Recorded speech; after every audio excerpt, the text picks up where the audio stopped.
Hello everyone, आप सभी का टमू एकेडमी के अंदर हार्दिक स्वागत है। आज हम जो है वो सेंट्रल डोग्मा के बारे में पढ़ेंगे। सेंट्रल डोग्मा जो है मॉलिक्यूलर बायोलॉजी के अंदर आता है।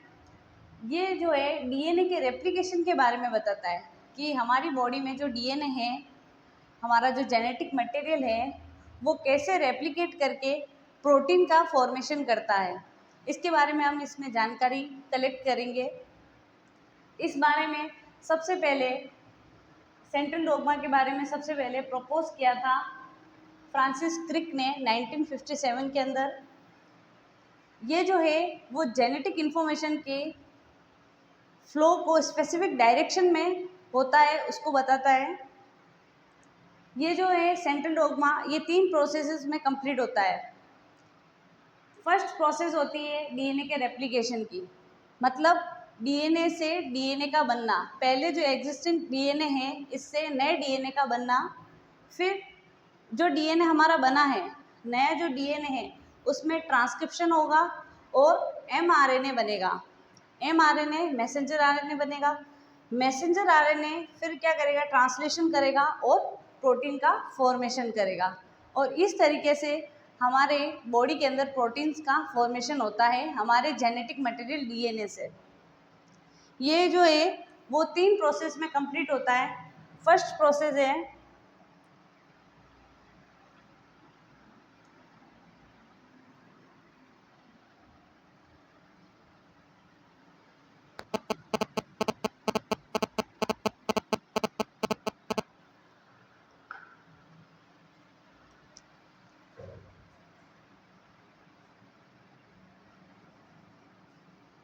तीन प्रोसेस इसके अंदर होती है।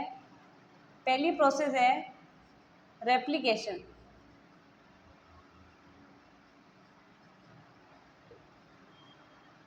जिसमें डीएनए से एक न्यू डीएनए का फॉर्मेशन होता है।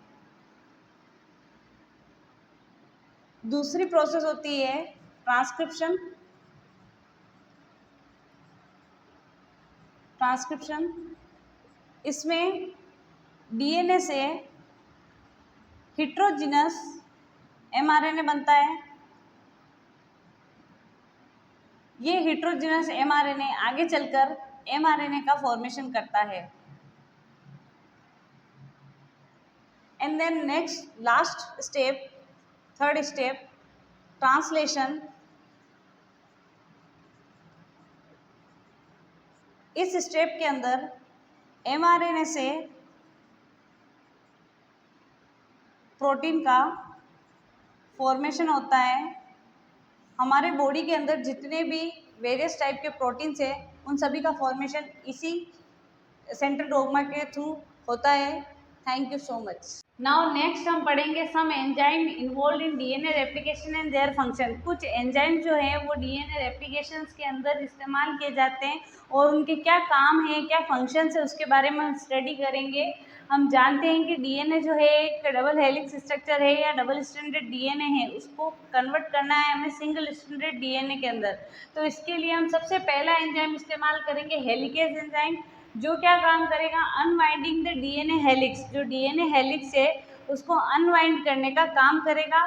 नाउ नेक्स्ट फिर हम इस्तेमाल करेंगे प्राइमेज, जो सिंथेसिस करेगा आरएनए प्राइमर को।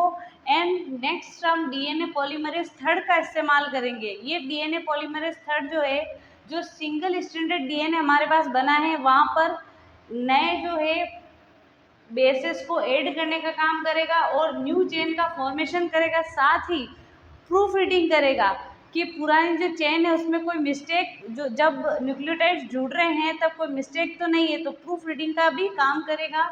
नेक्स्ट डीएनए पॉलीमरेज फर्स्ट का इस्तेमाल करेंगे, जो रिमूविंग करेगा आरएनए प्राइमर को and replacing gap between Okazaki fragment with correct nucleotide, repairing mismatch bases.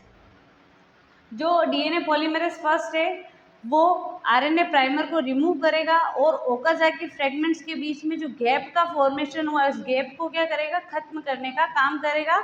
साथ ही मिसमैच बेसेस, अगर कोई बेस जो है मिसमैच तरीके से ऐड हो गया है न्यूक्लियोटाइड, तो उसको हटाने का काम भी ये करेगा।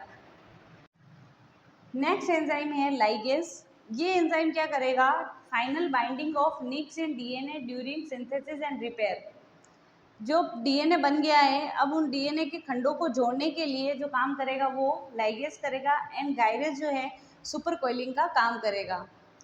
ये तो हमने अभी सारा पढ़ा डीएनए रेप्लिकेशन के बारे में। नेक्स्ट वीडियो में हम पढ़ेंगे ट्रांसक्रिप्शन के बारे में एंड देन ट्रांसलेशन के बारे में पढ़ेंगे। Thank you so much. Here is a cell, the basic unit of all living tissue. In most human cells, there is a structure called the nucleus. The nucleus contains the genome. In humans, the genome is split between 23 pairs of chromosomes.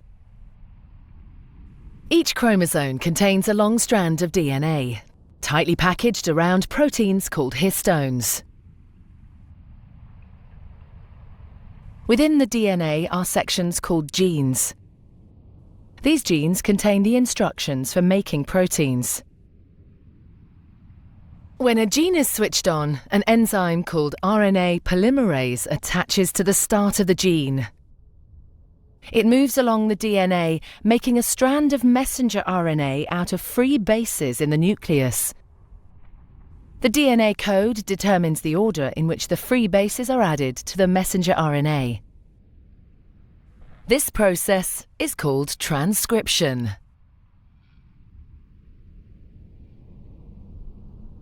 Before the messenger RNA can be used as a template for the production of proteins, it needs to be processed. This involves removing and adding sections of RNA. The messenger RNA then moves out of the nucleus into the cytoplasm.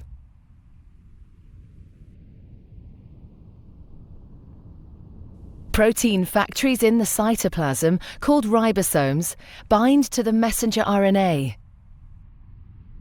The ribosome reads the code in the messenger RNA to produce a chain made up of amino acids. There are 20 different types of amino acid. Transfer RNA molecules carry the amino acids to the ribosome. The messenger RNA is read 3 bases at a time. As each triplet is read, a transfer RNA delivers the corresponding amino acid.